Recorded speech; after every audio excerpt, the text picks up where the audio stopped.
Wala talagang permanente sa mundo maliban na lang ang pagbabago. Yan po yung lingkod, tagapanood TV. Isang mabiyaya at masaganang araw po sa ating lahat. Welcome back po dito sa ating YouTube channel at Facebook page. Ngayong araw po ang ating pag-uusapan, bibigyan ng komento, reaction, opinion ay ang malungkot na balitang sikat na Taiwanese actress na gumanap na Sunshine sa isang sikat na serye noon na Meteor Garden, pumanaw na sa edad na 48 years old. At ang video po na gagawa natin ng reaction ay galing po sa channel ni Hot Showbiz. Nasa description po yung link ng kanyang channel.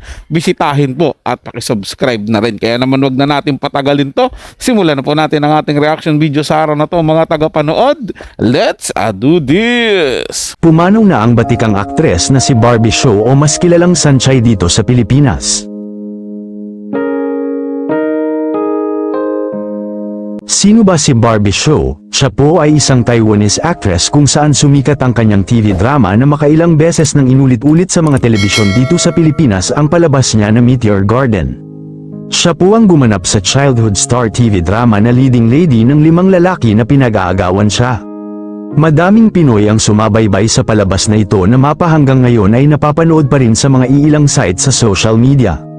Madaming pinakilig ito na Pilipino at mga tumatak na lines ng aktres na si Barbie Hsu kaya madaming Pinoy ang minahal siya ng husto. Ang tanong ng publiko, ano nga ba ang sanhi sa pagpanaw ng batikang aktres na si Barbie Hsu? Ang sakit na virus na kilalang influenza pneumonia na tinatamaan ang ating baga. Tinamaan ng virus ang aktres na lumutang pa sa stage 4 health alert ng kanyang baga kung saan napilitan na ang doktor na lagyan siya ng tubo sa kanyang lungs upang makahinga ng maayos ang aktres. Kaya pneumonia influenza ang sanhi sa pagpanaw ni Sunshine. Sa edad nitong 48 years old ay kung tutuusin ay napakabata pa nito upang sumakabilang buhay na. Bago pumanaw pa nga ang aktres ay ikinasal pa ito kay DJ Koo hanggang sa huling paghinga nito. Ngunit diniklara ng doktor na hindi na kayang magpatuloy ni Sunshine kaya ito ay sumakabilang buhay na. Bagamat panuorin naman natin ang mga tumatak na lines ni Sunshine sa palabas nitong Meteor Garden. Ano pa ang sinasabing gusto mo ako? Importante ba yun? Siyempre oo naman. Okay ba mabuhay ka sa mundo at wala man lang nagkagusto sa'yo? Ayan ka na naman, sa tuwing pinag-uusapan natin to, umalis ka. Lagi kong sasabi sa'yo, gusto kita. Masama ba Gusto kung... kita. Ano yung sinabi mo? Ulitin mo nga. Nasabi ko na ikaw itong mahinang pandinig. Pabigla-bigla ka naman kasi magsalita, hindi ko talaga narinig. Bakit ba ayaw mo pang ulitin? Nakakainis ka talaga. Ayoko nga. Kasalanan ko ba kung hindi mo narinig? Basta hindi ko ulitin. Hindi ko nga narinig, sige na, sabihin mo na. Hindi na. Sanjay!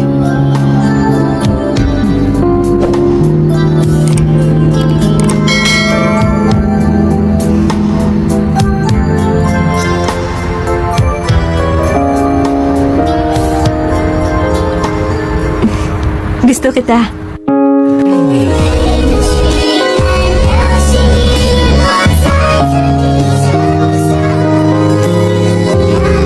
Sa totoo lang po mga tagapanood, isa po ako sa nabigla talaga nung nabalitaan ko na pumanaw na nga ito si Sunshine, mga tagapanood.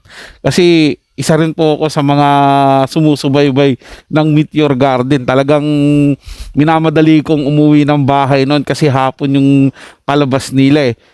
Minamadali kong umuwi talaga para lang makahabol sa palabas na Meteor Garden noon.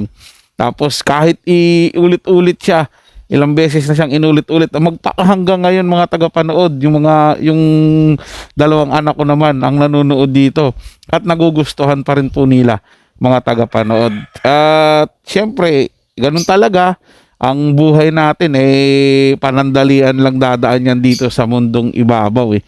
Pero syempre dapat talaga nag-iingat po tayo lalo na sa virus na to mga tagapanood, delikado pala ito.